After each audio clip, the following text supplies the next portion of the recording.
ఆర్థిక మంత్రి Nirmala సీతారామన్తో AP CM Chandrababu భేటీ అయ్యారు. రాష్ట్రంలో చేపట్టనున్న పలు అభివృద్ధి కార్యక్రమాలకు ఆర్థిక సాయం అందించాలని సీఎం విజ్ఞప్తి చేశారు.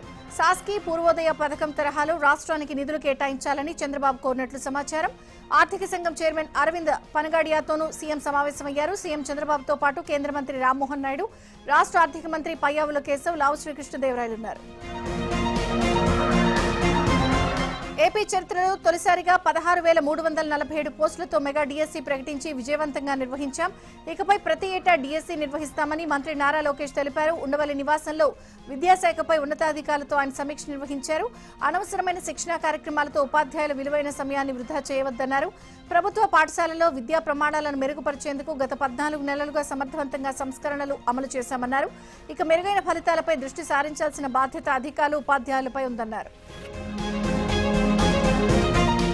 ఈ నెల 25 నుంచి స్మార్ట్ రైస్ కార్డులు పంపిణీ ప్రారంభిస్తామని ఏపీ మంత్రి నాదెండ్ల మనోహర్ తెలిపారు.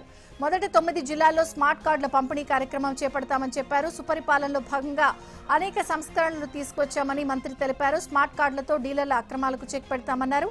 స్మార్ట్ కార్డులతో పీడీఎస్ బియ్యం పక్కదారి పట్టకుండా సమర్థంగా పర్యవేక్షణ జరుగుతుందన్నారు. మార్కెట్ ధరలు పెరిగినప్పుడు తప్పకుండా పౌర సరఫరాల ద్వారా అదనపు సరుకులు పంపిణీ చేస్తామని మంత్రి తెలిపారు. ఏపీలో పింఛన్ల పంపిణీపై వైసీపీ నేతలు అసత్యాలు ప్రచారం చేయడంపై మంత్రి కొండపల్లి శ్రీనివాస్ ఆగ్రహం వ్యక్తం చేశారు. 4,50,000 మందికి పెన్షన్లు తొలగించారని అబద్దాలు ప్రచారం చేస్తున్నారని, వాస్తవాలు చూపించి మాట్లాడితే బాగుండేదన్నారు. పెన్షన్ల తొలగింపుపై ఆధారాలుంటే బయట పెట్టాలన్నారు. అర్హులైన వారికి ప్రభుత్వం ఖచ్చితంగా పెన్షన్ సదుపాయం కల్పిస్తుందని మంత్రి తెలిపారు. ఏపీ రాజధాని అమరావతి మునిగిపోయిందంటూ వైసీపీ విష ప్రచారం చేస్తోందని మంత్రి నారాయణ మండిపడ్డారు. అమరావతిలో నారాయణ పర్యటించి కొండవీటి వాగును మరోసారి పరిశీలించి అధికారులకు సూచనలు చేశారు. అమరావతి ప్రాంతం మునిగిపోలేదని, ఏమీ కాలేదని, ఇక్కడ పనులన్నీ నిరంతరాయంగా కొనసాగుతున్నాయని నారాయణ అన్నారు. వచ్చే 3 ఏళ్ల నాటికి అమరావతి పనులన్నీ పూర్తి చేస్తామన్నారు. ఉద్యోగ ఉపాధి కల్పన కోసం యువత పరిశ్రమలను అనుసంధానించేలా కూటమి ప్రభుత్వం ప్రతిష్టాత్మకంగా తీసుకొస్తున్న రానున్న స్కిల్ డెవలప్మెంట్ పోర్టల్ను దేశానికి రోల్ మోడల్ గా తీర్చిదిద్దాలని మంత్రి నారా లోకేష్ అధికారులను ఆదేశించారు. ఉండవల్లి నివాసంలో నైపుణ్య విభాగం అధికారులతో మంత్రి లోకేష్ సమీక్ష నిర్వహించారు. ఈ సందర్భంగా నైపుణ్యం పోర్టల్ను మెరుగ్గా తీర్చిదిద్దేందుకు చేపడుతున్న చర్యలను అధికారులు పవర్ పాయింట్ ప్రెజెంటేషన్ ద్వారా వివరించారు. సెప్టెంబర్లో నైపుణ్యం పోర్టల్ ప్రారంభానికి అవసరమైన అన్ని చర్యలు తీసుకోవాలని అధికారులకు సూచించారు. రాష్ట్రంలో త్వరలోని మహిళా ప్రయాణికులందరికీ స్మార్ట్ కార్డులు పంపిణీ చేస్తామని ఆర్టీసీ ఎండీ ద్వారకా తిరుమలరావు తెలిపారు. స్త్రీ శక్తి పథకం ద్వారా లబ్ధి పొందుతున్న మహిళల నుంచి ఆయన వివరాలు సేకరించారు. బస్టాండ్ పరిసరాలన్నీ కలిగి తిరుగుతూ డీపీటీఓ సామ్రాజ్యం నుంచి వివరాలు తెలుసుకున్నారు.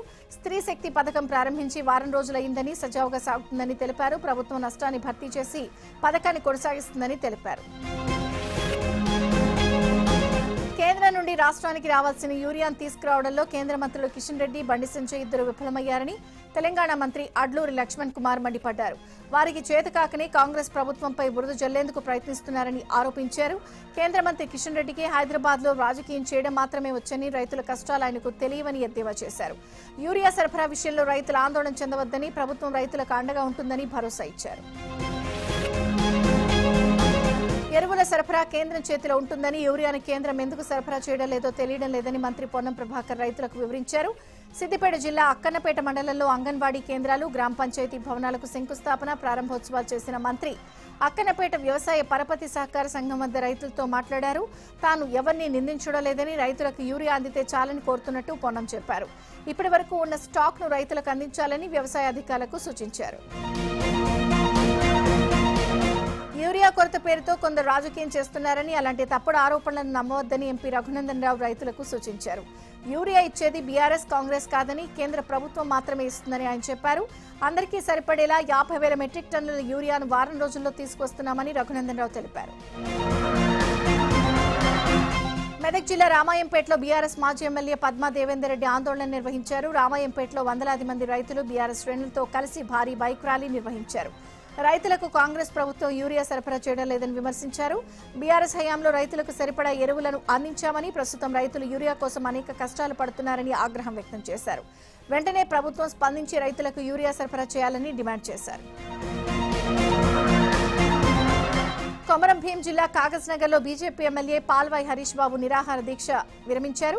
ప్రభుత్వం జీవో 49 రద్దు చేయడంతో పాటు పోడు రైతుల సమస్యలను పరిష్కరించాలని డిమాండ్ చేస్తూ 5 రోజుల క్రితం హరీష్ బాబు నిరాహార దీక్ష ప్రారంభించారు. ప్రభుత్వం స్పందించకపోవడం, ఎమ్మెల్యే ఆరోగ్యం క్షీణిస్తూ ఉండడంతో బీజేపీ శాసనసభాపక్ష బృందం కాగజ్నగర్ కు చేరుకుంది. ఎమ్మెల్యేలు మహేశ్వర్ రెడ్డి, వెంకటరమణారెడ్డి, రాకేష్ రెడ్డి, పాయల్ శంకర్ హరీష్ బాబుకు నిమ్మరసం ఇచ్చి దీక్ష విరమింపు చేశారు. అనంతరం ప్రభుత్వ వైఖరికి నిరసనగా బీజేపీ నేతలు ఆందోళన చేపట్టారు. కరీంనగర్ జిల్లా మానకొండూరు ఎమ్మెల్యే కవంపల్లి సత్యనారాయణ కారును తిమ్మాపూర్ మండలం బాలయ్యపల్లి గ్రామస్తులు అడ్డుకున్నారు. సాహెబ్పల్లిలో ప్రభుత్వ స్థలంలో గ్రామ పంచాయతీ భవనానికి ఎమ్మెల్యే భూమి పూజ చేసి తిరిగి వెళ్తుండగా ఆయన కాన్వాయ్ను గ్రామస్తులు అడ్డుకున్నారు. సాహెబ్పల్లిలో గ్రామ పంచాయతీ భవనాన్ని కట్టొద్దని 2 గ్రామాల మధ్యలో నిర్మించాలని కోరారు.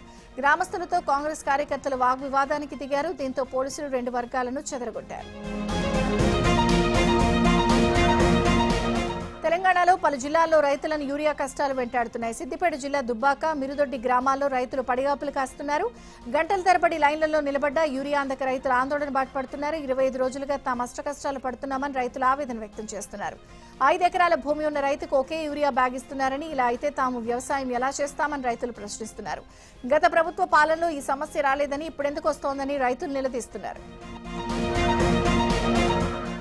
జూన్, జూలై, ఆగస్టు నెలల్లో భద్రాచలం ప్రజలు ప్రశాంతంగా నిద్రపోతున్నారు అంటే అందుకు ఏపీ సీఎం చంద్రబాబే కారణమని భద్రాచలం ప్రజలు చెబుతున్నారు. 2004 నుంచి 2005లో అప్పటి ముఖ్యమంత్రి చంద్రబాబు నాయుడు, మంత్రి తుమ్మల నాగేశ్వరరావు చొరవతో భద్రాచలంలో కరకట్ట నిర్మించారని, భద్రాచలం ప్రజానికం కోసం ఏటపాక నుండి సుభాష్ నగర్ కాలనీ వరకు ఏర్పాటు చేశారని తెలిపారు. అప్పుడు 50 అడుగుల వరకు భద్రాచలానికి గోదావరి వరద వచ్చేదని, ఇప్పుడు రావడం లేదని హర్షం వ్యక్తం చేశారు.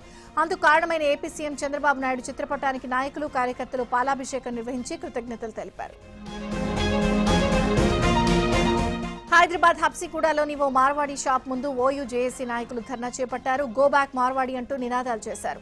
షాప్ ముందు టైర్లు కాల్చి నిరసన వ్యక్తం చేశారు. తెలంగాణ బంద్కు పిలుపునిచ్చిన OU JAC chairman Kothapalli Tirupathi వేణుగోపాల్ను విడుదల చేయాలని డిమాండ్ చేశారు. నిరసన తెలుపుతున్న విద్యార్థి నాయకులను పోలీసులు అరెస్ట్ చేశారు.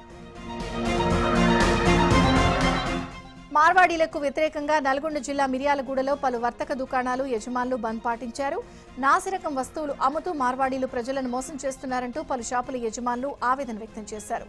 ఎన్నో ఏళ్లుగా వ్యాపారాలతో జీవనం సాగిస్తున్న స్థానికులకు ఉద్యోగ అవకాశాల్లో తీవ్ర అన్యాయం జరుగుతోందని చెప్పారు. పాలస్తీనాకు మద్దతుగా శుక్రవారం ప్రార్థనల తర్వాత మక్కా మసీద్ వద్ద స్టూడెంట్స్ ఇస్లామిక్ సంస్థ శాంతి నిరసన చేపట్టింది. భారత ప్రభుత్వం పాలస్తీనాకు మద్దతివ్వాలని, ఇతర దేశాలు ఇజ్రాయెల్కు ఆయుధాలు సరఫరా చేయవద్దని వారు డిమాండ్ చేశారు. సంగారెడ్డి జిల్లా చౌటుకూరు మండలం సుల్తాన్పూర్లోని ఆగ్రోస్ ఫెర్టిలైజర్ దుకాణం ముందు యూరియా బస్తాల కోసం రైతులు బారులు తీరారు.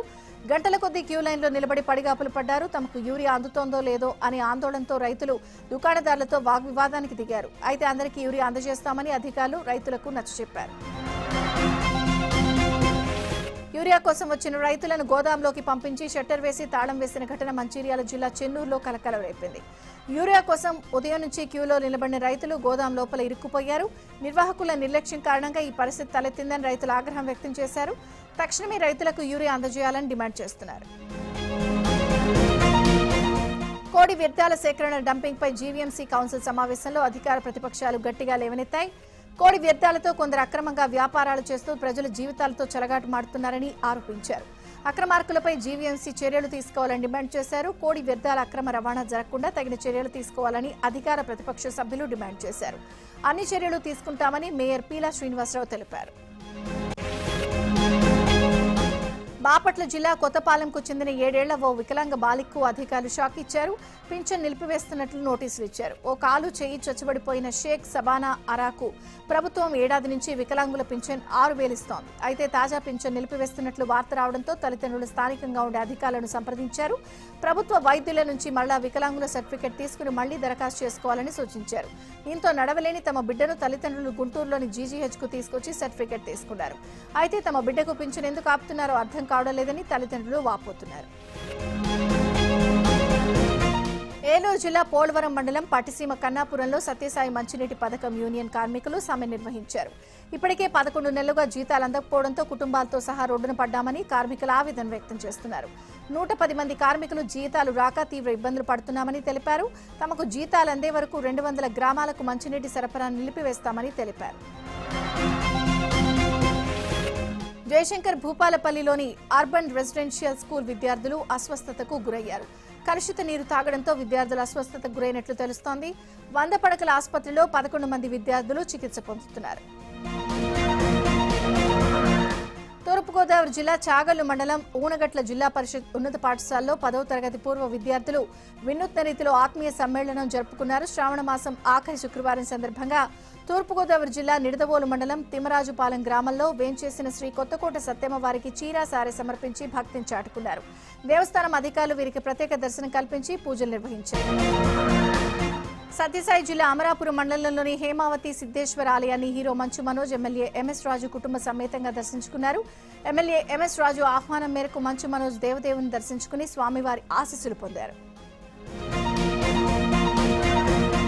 ఏలూరు జిల్లా ప్రముఖ పుణ్యక్షేత్రం ద్వారకా తిరుమల చిన్న వెంకన్న ఆలయంలో సామూహిక వరలక్ష్మి వ్రతాలు వైభవంగా జరిగాయి. 3000 మందికి పైగా మహిళలు వరలక్ష్మి వ్రతాల్లో పాల్గొన్నారు. ఈ కార్యక్రమంలో పాల్గొన్న మహిళలకు దేవస్థానం ఉచితంగా పూజా ద్రవ్యాలను అందించింది. కార్యక్రమం అనంతరం మహిళలకు స్వామివారి తీర్థ ప్రసాదాలతో పాటు గాజులను ఆలయ అధికారులు ఉచితంగా అందజేశారు. బాపట్ల జిల్లా వేమూరు నియోజకవర్గం లంక గ్రామాల్లో విష జ్వరాలతో ప్రజలు ఆసుపత్రి పాలవుతున్నారు. ప్రతి ఇంట్లో ఒకరు విష జ్వరం బారిన పడి తీవ్ర ఇబ్బంది పడుతున్నారు. సాధారణ జ్వరంగా భావించి స్థానికంగా ఉండే ఆర్ఎంపీలతో వైద్యం పొందుతున్నారు. అయినప్పటికీ తగ్గకపోవడంతో ప్రభుత్వాసుపత్రులను ఆశ్రయిస్తున్నారు. పోతార్లంక, చింతలంక గ్రామాల్లో విష జ్వరాలు అధికంగా ఉండడంతో కొల్లూరు పీహెచ్సీలో వీరికి చికిత్స అందిస్తున్నారు. ఆర్ఎంపీలను ఆశ్రయించి ప్రాణాల మీదకు తెచ్చుకోవద్దని, ప్రతి ఒక్కరూ పరిసరాలను శుభ్రంగా ఉంచుకోవాలని వైద్యులు సూచిస్తున్నారు. అనకాపల్లి జిల్లాలో భారీ వర్షాలకు కట్టువాని అగ్రహారం విజయరామరాజుపేట మధ్య వంతెన కుంగిపోయింది. కోనాం జలాశయం నుంచి నీటి విడుదల చేయడంతో వరద ఉధృతికి వంతెన కుంగిపోయిందని స్థానికులు చెబుతున్నారు. దీంతో చీడికాడ మండలంలోని 10 గ్రామాలకు రాకపోకలు నిలిచిపోయాయి. మరోవైపు జైతవరం, జైలపూడి, తుని, వలసదండి, సురవరం, ఇంటిపాలెం గ్రామాల ప్రజలు 20 కిలోమీటర్ల చుట్టూ తిరిగి వెళ్లాల్సిన పరిస్థితులు నెలకొన్నాయి. ప్రకాశం జిల్లా రాచర్ల మండలంలో చిరుత సంచారం కలకలం రేపుతోంది. రాచర్ల ఫారం సమీపంలో గ్రామ సమీపంలోని పొలాల్లో చిరుత పాదముద్రలను స్థానికులు గుర్తించారు.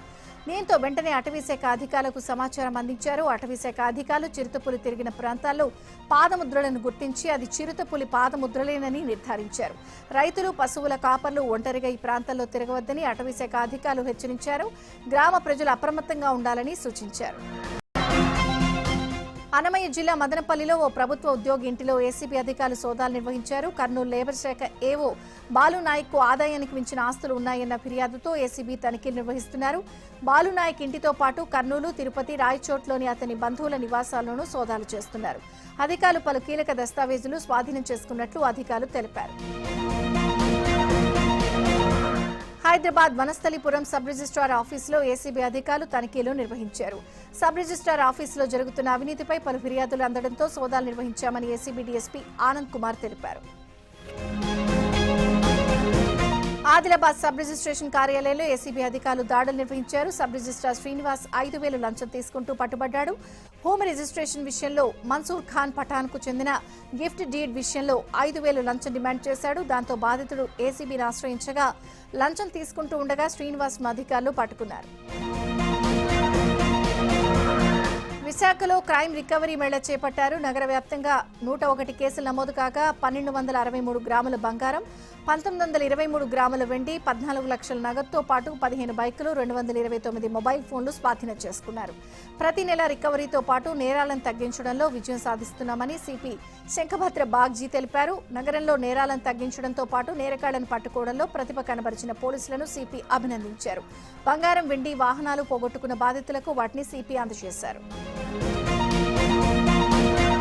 సత్యసాయి జిల్లా కదిరి రూరల్ మండలం కొండమానాయుని పాళ్యంలో పోలీసులు మెరుపు దాడులు చేశారు.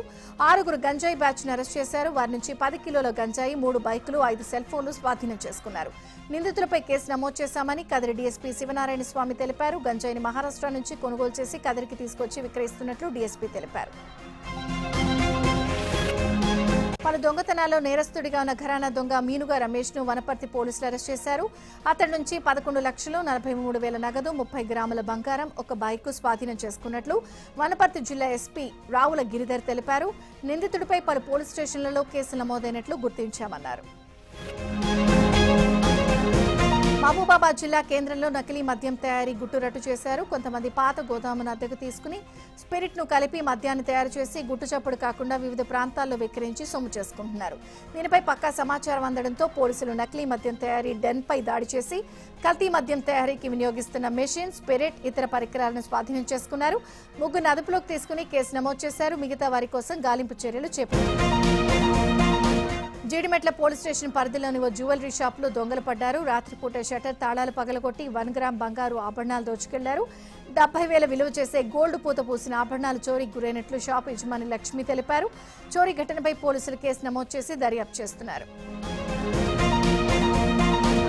వికారాబాద్ జిల్లా కుల్కచెర్ల మండలం బండవెల్కి చెర్లలో అర్ధరాత్రి మేకలు చోరీకి గురయ్యాయి. బాలయ్య అనే రైతుకు చెందిన 30 మేకలను గుర్తు తెలియని దొంగలు ఎత్తుకెళ్లారు. మేకల షెడ్డు ఊరు శివార్లో ఉండటం, అక్కడ కాపలా ఎవరూ లేకపోవడంతో చోరీకి సులువైందని స్థానికులు చెబుతున్నారు. మేకలను ఎత్తుకెళ్లడంతో తమ జీవనాధారం కోల్పోయామని రైతు తీవ్ర ఆవేదన వ్యక్తం చేస్తున్నాడు. బాధిత రైతు బాలయ్య ఫిర్యాదుతో కేసు నమోదు చేసిన పోలీసులు దర్యాప్తు చేస్తున్నారు. విజయనగరం జిల్లా రేగడి మండలంలో యువతిపై లైంగిక దాడికి ప్రయత్నించిన కామాంధుడికి స్థానికులు దేశశుద్ధి చేశారు. ఉనుకూరులో ఓ ఇంట్లో ఒంటరిగా ఉన్న యువతిపై అదే గ్రామానికి చెందిన దిబ్బరాము అనే వ్యక్తి లైంగిక దాడికి ప్రయత్నించాడు.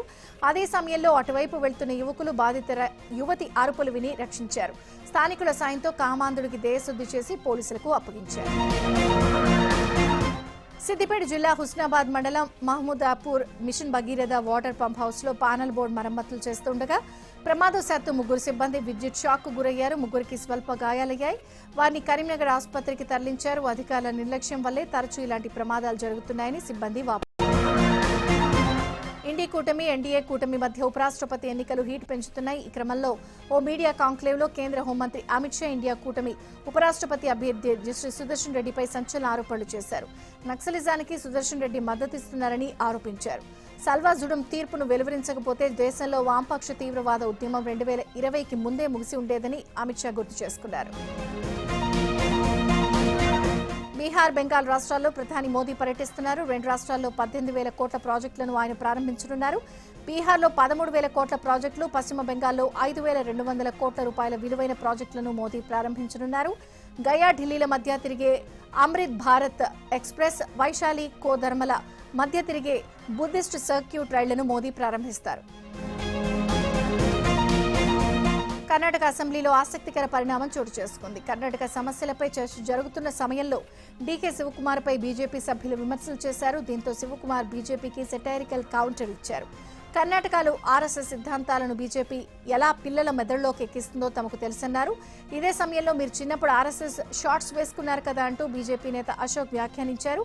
ఇందుకు డీకే వెంటనే కౌంటర్ ఇచ్చారు. తాను బీజేపీ స్కూల్స్ లో చదవలేదని, పరమేశ్వర స్కూల్లో చదువుకున్నానని, అయినా ఎవరేంటో తనకు తెలుసంటూ నమస్తే సదా వత్సలే మాతృభూమి అంటూ పాడారు. బీహార్ సర్వివాదంపై సుప్రీంకోర్టు కీలక ఆదేశాలు ఇచ్చింది. ఆధార్ కార్డు ఆధారంగా ఓటర్ల జాబితాలో పేరు చేర్చాలని సుప్రీంకోర్టు ఆదేశించింది. డ్రాఫ్ట్ ఓటర్ల జాబితాలో పేరు లేని వారంతా ఆన్లైన్లో దరఖాస్తు చేసుకోవచ్చని స్పష్టం చేసింది. రాజస్థాన్ సవే మధోపూర్లో వర్షాలు బీభత్సం సృష్టించాయి. ఇళ్లలోకి భారీగా వరద నీరు చేరుకోవడంతో ప్రజలు తీవ్ర ఇబ్బందులు పడుతున్నారు. ప్రధాన రహదారులు, రోడ్లు నీట మునగడంతో రాకపోకలకు అంతరాయం ఏర్పడింది. మరో 2 రోజుల పాటు భారీ వర్షాలు కురిసే అవకాశం ఉందని ప్రజలు అప్రమత్తంగా ఉండాలని వాతావరణ శాఖ అధికారులు హెచ్చరించారు. అమెరికా సుంకాల నేపథ్యంలో భారత్, రష్యా కీలక నిర్ణయం తీసుకున్నాయి. రానున్న 5 ఏళ్లలో ఇరు దేశాల మధ్య వాణిజ్యాన్ని 8.72 లక్షల కోట్లకు పెంచాలని నిర్ణయించాయి. ప్రస్తుతం ఇరు దేశాల మధ్య జరుగుతున్న వాణిజ్య విలువతో పోలిస్తే ఇది 50% ఎక్కువ అని భారత విదేశాంగ శాఖ వర్గాలు వెల్లడించాయి. ప్రస్తుతం భారత్కు రష్యా 4వ అతిపెద్ద వాణిజ్య భాగస్వామిగా ఉంది. రష్యాకు భారత్ 2వ అతిపెద్ద వాణిజ్య భాగస్వామి. బ్రిక్స్ దేశాలపై అమెరికా సుంకాల నేపథ్యంలో భారత విదేశాంగ శాఖ మంత్రి ఎస్ జయశంకర్ రష్యాలో 3 రోజుల పాటు పర్యటిస్తున్నారు. అమెరికాలో ఉన్న సుమారు 5.5 కోట్ల మంది విదేశీయుల వీసా పత్రాలను క్షుణ్ణంగా పరిశీలిస్తున్నట్టు అధికారులు తెలిపారు. ఎవరైనా వీసా నిబంధనల ఉల్లంఘనకు పాల్పడ్డారా లేదా అన్నది నిర్ధారించడానికి ఈ ప్రక్రియను చేపట్టినట్టు ట్రంప్ యంత్రాంగం తెలిపింది. అమెరికాలో నేరాలు, ఉగ్రవాద చర్యలకు పాల్పడిన వారు, వీసా కాల పరిమితిని మించి నివసిస్తున్న వారిని గుర్తించి స్వదేశాలకు పంపించేందుకు కసరత్తు చేస్తున్నట్లు అమెరికా అధికారులు తెలిపారు. శ్రీలంక మాజీ అధ్యక్షుడు రనిల్ విక్రమసింఘేని సిఐడి పోలీసులు అరెస్ట్ చేశారు. ప్రభుత్వ నిధులను దుర్వినియోగం చేశారు అనే ఆరోపణలతో శ్రీలంక ప్రభుత్వం అరెస్ట్ చేయించింది. 2023లో శ్రీలంక అధ్యక్షుడిగా ఉన్న రనిల్ విక్రమసింఘే G77 సమ్మిట్లో పాల్గొన్న తర్వాత బ్రిటిష్ యూనివర్సిటీలో చదువుతున్న తన భార్య కోసం హవానా నుంచి నేరుగా లండన్ వెళ్లినట్లు అధికారులు గుర్తించారు. ప్రభుత్వ నిధులతో లండన్లో పర్యటించినట్లు గుర్తించిన ప్రభుత్వం విచారణకు ఆదేశించింది. పూర్తి స్థాయిలో దర్యాప్తు చేసిన సిఐడి అధికారులు ప్రభుత్వ నిధులను దుర్వినియోగం చేశారని నివేదిక సమర్పించారు. దీంతో ఆయన్ను అరెస్ట్ చేశారు. దక్షిణ అమెరికాలోని చిలీ సమీపంలోని డ్రేక్ పాసేజ్లో భారీ భూ ప్రకంపాలు సంభవించాయి. భూకంప తీవ్రత రిక్టర్ స్కేల్పై 7.5గా నమోదైనట్లు యుఎస్ జియోలాజికల్ సర్వే తెలిపింది. చిలీకి Pacific tsunami warning centre tsunami హెచ్చరికలు జారీ చేసింది.